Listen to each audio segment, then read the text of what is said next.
Hello everybody, today's topic on my Thursday Thinks is all about horse teeth. For those of you who haven't met me, hello, my name is Marianne and I'm the founder of Naturally Willer, which is a source of information to help you to heal your horse, mind, body and soul, naturally. So I do things in a little bit of a different way to most people, but one thing that I think is very, very important, and I think most people think is important, is actually your horse's teeth. At the moment I've got a range of ages. I've got my youngest is currently 4 years old and my eldest is 29. So I'm having to deal with both ends of the spectrum. Now, when I first had Pagan, she was only 6 months old, so I've been dealing with her teeth since she was that young. And now obviously the major is at 29, so he's at the other end of the spectrum where I'm worried about him losing his teeth, being unable to eat things because he's losing those teeth as well. So we're at both ends, as well as I've got a couple in the middle. So to start it off, if we go back to foals, baby horses, they generally grow a set of baby teeth, and those have all come in generally by the time that they're 8 months old, and those are baby teeth. They're not up to standing to much grass chewing, and let's face it, the youngsters are still, or the young ones are still just drinking milk from their mothers, which is lovely. Now by the time they're about 2.5, they start to replace those baby teeth with adult teeth. Now those are, like us, the baby teeth fall out, the adult teeth push them out. So you might find that your horse is nibbling on things like little branches and their stables, or anything that they can nibble on, because it helps to take those baby teeth out. So it helps them to take those caps off, which is what generally the dentist calls it. Now by the time they're 5 years old, they've got their full set of adult teeth. And there's about 40 permanent teeth. In mares, there may be slightly less because they may not have the wolf teeth, or obviously if your horse has got wolf teeth, then but around the 40 is a great number. But what do I do? Now, I don't speak for everybody, I only speak for my way of doing things. Now, I've had a vet deal with my horse's teeth before, and I've had a professional dentist. And my preference, after comparing the two, is for the professional dentist to do it. Now my reason for this is that they deal with teeth every day. It is their sole profession, their sole job is to deal with horses' teeth, be in their mouths, deal with any that might be upset on a regular basis. And I've found that the temperament that they have with the horses and the relationship that they seem to gain is second to none. Now, vets are absolutely amazing and I never gainsay them, but when you've got that expertise, because that's the sole thing you do, why not go with a professional? And I actually find that sometimes it can be cheaper as well for my pocket, which is very, very important when you've got 5 to deal with. So we use a lovely equine dentist called Jonathan, and his temperament when he's around the horses is absolutely second to none. When I first had Midnight, and she had the dentist out to her, I think within the first month or so she was a bit shell-shocked from moving and being in a new environment, getting used to us, and then I get somebody rooting around in her mouth. Now, it's probably not the best thing to have done, but I did it. Hi everybody, I can see there's a couple of you with me. Nice to meet you. Let me know in the comments below if you've got any questions. We'll have a nice little chat back and forth. But where was I? Oh yes, equine dentist. So I had her, and she was not happy about having a person she didn't know in such a questionable situation in her mouth. And she was up here, she was and he was just, come on now, love. No, that's not sensible. Can you come back down here, please? I've got a job to do. And I thought, that is perfect. That was exactly what she needed, because after she finished fanning about up there, she calmed down. Because he didn't make too much of it. And yes, occasionally he'd go back up a couple times. But that was when he changed size, or when he found something and he was like, oh, yeah, I understand why you're up there, love. But can you come down so I can sort that out? And I thought that was perfect.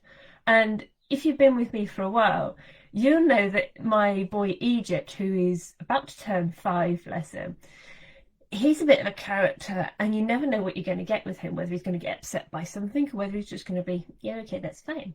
So when I had the dentist out to him when he was about 1.5, I had him when he was just over 1, so a few months after I'd had him, I was a bit concerned because I thought, you're going to be in trouble, mate. I think you're going to get bitten. I think he's going to find a way to bite you, even though you've got this thing in his gob. And I was just very, very concerned. Now, I didn't actually need to be, which is absolutely amazing, because this guy was so sure of himself and he had such a great connection with the horses that he just went, hi, buddy. Yeah, let's open your mouth. Oh, yeah, you've got some teeth in there. Oh, they're not coming through quite yet. And he just took a few edges off, just as a few tester scrapes so that Egypt could get used to him being in his mouth. And I thought, oh, I'm so happy. And he was like that with all of them, which was great. And the only one he really has trouble with now is Spring.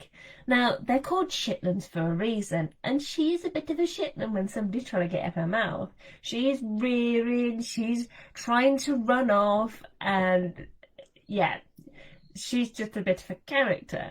But even that, he's just like, come on, get down. No, you can't climb on my shoulders, get down. Yeah, I know you're tall, get down. And that is just second to none. And the experience that he's got, he was able to come in and say, right, how old do you think Midnight is? And I said, well, we've been told by Blue Cross that she's 15. And he went, nah, no way. She's got to be around 13. I was like, oh, okay. And he's like, well, if you look here, here, and here, this line, this, that, this confirmation, she's 13. I was like, wow. And because we'd had Egypt, from what we were told he was 1.5, he actually went in his mouth and went, no, he's not 1.5, he's just 1. As in, he is only just 1. Now, this was just in the September that we had him. So I was like, oh, okay. That's insightful. I really, really appreciate knowing that. So we now know from the dentist, from identifying from how his teeth were growing at that time, that he was only 1 year old, and he was actually a late baby. So he was born in the September. I'm like, yay! We know these things. Now, when it came to Pagan, we know the exact birthday because she was born at the Blue Cross Centre. So that was never an issue. But we had him check Spring as well, but they had the right date of birth for her, which I'm not surprised with because the person who bred her knew exactly when she was born as well. So that was absolutely fine. But the main problem child that I have is the Major. Now, the Major is, he's the most loveliest chap in the entire world, and I couldn't fault him, and he is absolutely fine with having his mouth jammed open. For those of you who haven't got horses, what they do is they put almost a bridle on them, or face collar, and it's got 2 plates in the middle, and they sort of put it into the mouth when they got it open, put the top plate against top teeth and bottom plate against bottom teeth, and they sort of crank it open. So the horse can't bite the person, and it holds their mouth open. And it sort of fits around the back of their head like you would have a bridle. So there's no way that they can accidentally bite the person dealing with their teeth. And the Major's never had a problem with that. Occasionally he chews on the thing, sort of chomping on it a little bit, but he's never had a problem. And even when the guy's got his hand at the back of his teeth, which is, the start of his throat, sort of, he just sort of, that sort of sound coming out of his mouth. You're like, I think you're a bit far down his throat. Is it? Yeah, I know, I'll sort it, it's fine. And the Major always has junk in his mouth. He seems to fill his cheeks like a chipmunk when he sees the dentist, and he's just like, oh, you want to look at my teeth, do you? And the dentist's like, right. Yeah, you don't need that, buddy. It's all in my way. Let me just take it out.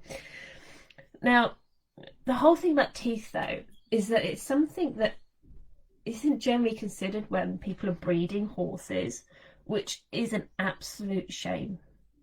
And something that I find really hard, because if you look at the major is highly bred. He's got the Belgium stud farm that he came from branded on his butt. Very high show jumping history, family line, whatever you want to call it. You can tell I'm not too au fait with these things, because it's not anything that I have any interest in. I don't see the point in it. But if you do, you rock on. You do you, boo. But he's been bred for a specific purpose, and his mother and father are put together for a specific reason, to produce a specific foal, to do a specific job. But there's so much they didn't take into account as well when they're breeding them to the parents to create him. They didn't look at the conformation of his feet, so he doesn't have a proper movement. It is slightly wonky. He sort of catwalks with his back feet. He doesn't stand A to B. When a horse walks, its back hooves go into the exactly same placement as the front hoof just leaves. So you never see 4 marks of a horse's feet when they're moving. It's just 2 that are going along. So he's got bad conformation, and he's got bad digestive system, as I've already mentioned if you've seen my Thursday Thinks before. But his teeth conformation is shocking. Absolutely shocking. And that is down to his breeding as well. So he is 29. He has lost a lot of teeth, and his mouth is badly formed in a way that it shouldn't be. Now, whilst there's nothing that can be done about that, there wasn't when he was born. It was down to his breeding, which is why specific breeding for specific jobs is just, it should be about the health of the horse, not to gain a specific attribute from the horse. But I'll get off my soapbox. So his teeth, his mouth doesn't move properly. Now, if you've seen a horse chewing, they're not like us where we're going up and down. They're crossed to side, because they grind with their back teeth. Now, their front teeth are called their incisors, which is what they break off the grass or pull out the hay or off the hedges or whatever. And then they send it to the back teeth, which is where they grind it down to a mash, which then goes down to the digestive system, where it gets dealt with like every other thing that goes in the mouth. And interestingly, I don't know if people, non-horsey people wouldn't know this, but they do actually have a gap between their teeth, which is where the bridle sits, or the bit for the bridle. They've got their incisors, which are the front teeth. Then they've got this gap, and then they've got the cheek pieces, the cheek teeth. And the cheek teeth are what grind, but there's this gap in the middle, and that's where your bit sits. So sometimes horses have wolf teeth. Now, these are sort of like our canines-ish, sort of. It's a throwback from an ancient time. Somewhere in the genetic code there is the wolf teeth. Now, some people have them taken out so that the bit sits more comfortably in the horse's mouth. Other people leave them in. Now, the majority of my babies have wolf teeth, and I have discussed with Jonathan, my dentist, whether those need to come out, and he has said no, because they won't get in the way of the bridle, not the way they're sat. And if I went to competitions or things like that where the bit is used a lot more heavily, then it might be something to consider. But I said no, I am never competing. It is not my bag. It's not my joy. It's not something I want to do. Anyway, awesome. In that case, they stay. Awesome. In fact, I'd rather ride bitless than with a bit, but we'll do whatever is legal. He went, fine, do you? I'm like, cool. But the reason also that I use a specific trained dentist rather than a vet to deal with my horse's teeth is that he deals with a lot of problems on a daily basis. So he comes across so many things about teeth, so many things. And I'd rather have that specific experience and knowledge behind the assessment of my horse's health and teeth and welfare. So horses eat the majority of the day. It's how they keep their bodies moving, not moving, but their internal system moving. They just chomp away the majority of the day, which is why it's not that great when you've got a horse in the stable and the owner puts up a hay net in the morning, then buggers off for 12 hours and then comes back, because the horse can get hungry, and that's when you start getting the horses that are stressed because their digestive system is, I mean, imagine when you're hungry, you start to get crabby and your stomach starts to hurt if you leave it long enough, you start to feel a bit sick, and yeah, imagine feeling that yourself. It's just, yeah. And this is a horse, which is an animal that needs to almost constantly eat or to be chewing on something for its body to do what it needs to do. And horses' teeth constantly are growing. So if they don't eat enough or chew enough, their teeth get longer. So that then makes it more uncomfortable for them to eat going forward, which means they can then lose weight, lose condition, lose the ability to do some of the things that people want them to do, like certain movements in dressage or comfortably go eventing, that sort of thing. So there's also the problem of the fact, I've mentioned before, like the major with bad conformation, the teeth aren't aligned properly. Now, on your molars, you should have one tooth on the bottom and another tooth on the top that align up perfectly.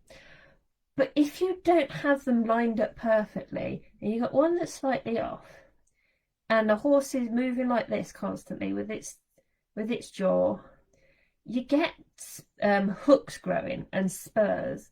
So it means that I'm trying to figure out my fingers.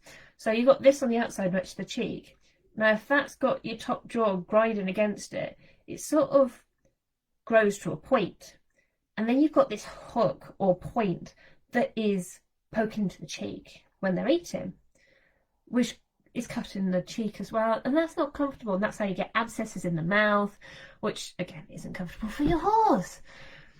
So you've got those spurs, and also the ones on the inside. So if you're looking at this tooth, this edge of the tooth here, it's pushing against that, which is sharpening that tooth edge up, which means that that is sticking out and it's sharp, and your horse's tongue goes across it, which means they can get cuts in their tongue. Imagine how uncomfortable that is when you're trying to eat as well. You've got a cut on your tongue, a cut on your cheek, you've got an abscess.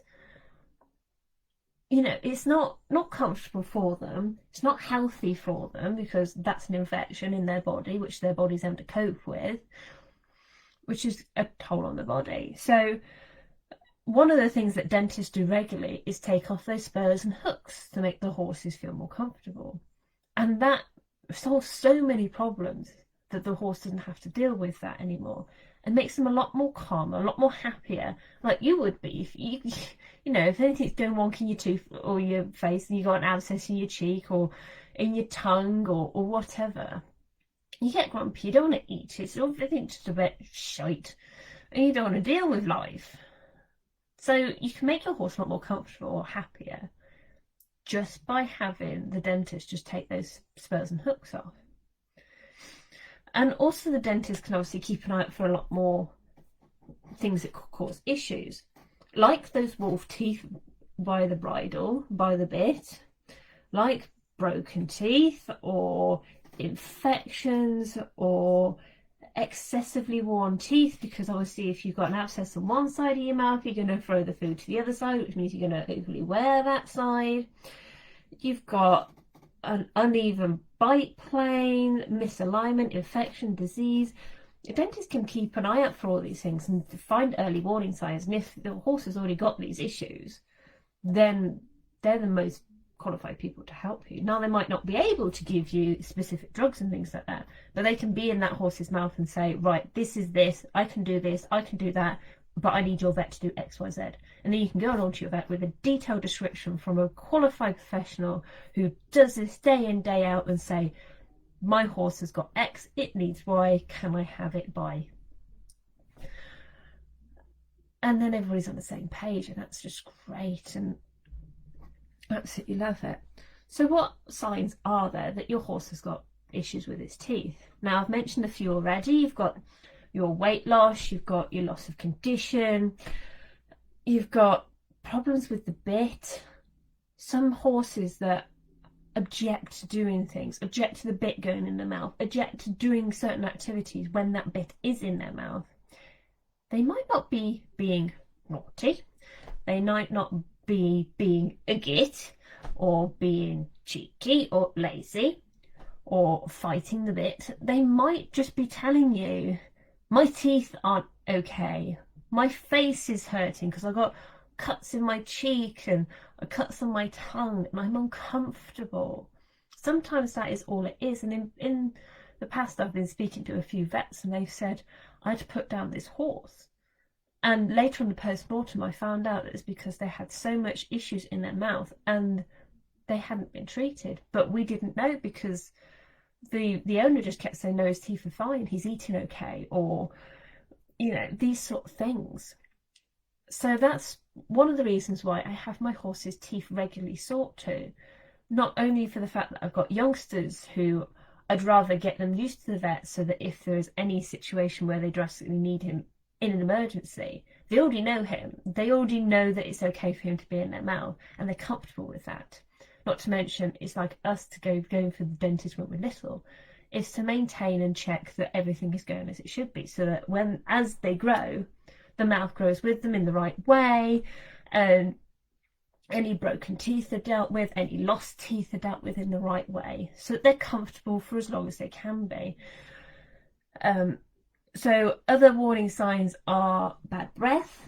Now, if you've been around a horse's mouth, it smells sweet. It's like hay and grass, and it's just, I quite like it. It's sort of like the smell you get from a mowed lawn. You're just like, yeah, grass. So there's that, and you can have discharge out of the nose, and yeah, swelling in the face as well. You know, if you've got infection in your face, of course it's going to swell. So there's so many things you can keep an eye out for, because teeth are so important. Now, Nellie was the one who suggested this topic, so hi Nellie, I hope you're enjoying this topic. Everybody else who is joining me, I hope that you'll subscribe to the YouTube channel, because over there is where you've got an archive of all the previous Thursday things. And there's so many other videos over there, so I hope you've joined me on the YouTube channel and that you've subscribed and clicked the bell icon so you get a notification every time I post. There's also updates on Instagram, and I'm currently live on Instagram as well, so you can watch these over there. And also there's the Facebook page and the Facebook group. If you have any questions, pop me a comment on any of the YouTube videos, or via Instagram or via Facebook, and you can suggest next week's topic or any topic going forward, or if you've got any questions that you want me to answer, just let me know. So one of the other signs of, especially for the major, one of the signs that he needs his teeth doing is that he starts doing what's called quidding, which when I first heard it, I was like, what on earth is that?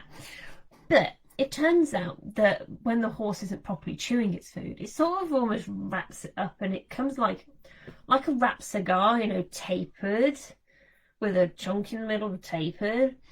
And he ends up chucking it on the floor because he can't chew it properly, because he can't get the nutrients out of it. He's mostly just sucked on it and then just chucked it on the floor. So that's one of my biggest indicators that he needs help. Now, as I mentioned before, he has lost teeth, and the dentist is keeping a very close eye on him. Now, since I've come here, I've had a professional dentist. So that's been about 4 years. And in those 4 years, the major has lost no teeth. Whereas before that, seeing the vet, he was losing teeth, like 1 or 2 teeth with every visit. So that was about 3 years worth of losing 2 or 3 teeth at a time. Now, because the professional dentist is keeping an eye and is sorting out all the hooks and all the spurs that keep happening, the major has never been so comfortable in his mouth, which is awesome. And it means that the food that I'm getting into him is being chewed properly. He's taking it in properly because he can chew it, because he feels comfortable, and that is the most important thing, because he's 29, people. He needs as much nutrients as he can get. So I'm getting that into him as much as I can. And looking after his teeth is the most important thing. Now, if you're with me when I still had the princess, she had even less teeth. Like, she only had a handful of teeth. She had a few incisors and very few molars. It was a very weird thing about the dentist. I don't even know how she's chewing her food, because she got in her teeth. She literally just gums at the back with the odd tooth here and there. Which is why it's so important that she had a bucket feed, which was full of hay coals, which is short lengths of grass and hay and other bits and pieces to help get the nutrients into her body without her having to really chew anything, which is effectively what the Major's on now as well, going forward. So I think I've talked a lot about teeth there. There's a lot more knowledge there than I thought I had, so I feel better about these things. I hope that you've gained a lot of knowledge and that it's made you think about the way that you do things. Now, that is, my goal isn't to tell people how to do things, it's just to give you an idea of what I do, to see that there is a different way of doing things. If you have a professional dentist, let me know in the comments below. I'd love to hear what your views are. Or if you use the vet to see to your horse's teeth, let me know in the comments below. I'd love to hear how you've experienced that, whether you've used a professional dentist or not. And obviously, as I've mentioned, if anybody's got any suggestions for next week's Thursday Thinks, just let me know. And I think that's me for this week. So thank you everybody for joining me. If you're watching on replay, put #replay and say hi, so I know you care enough to watch this on replay. And I hope to see you live at some point. If you're watching live, hiya, nice to have you here. And I will see you all next week.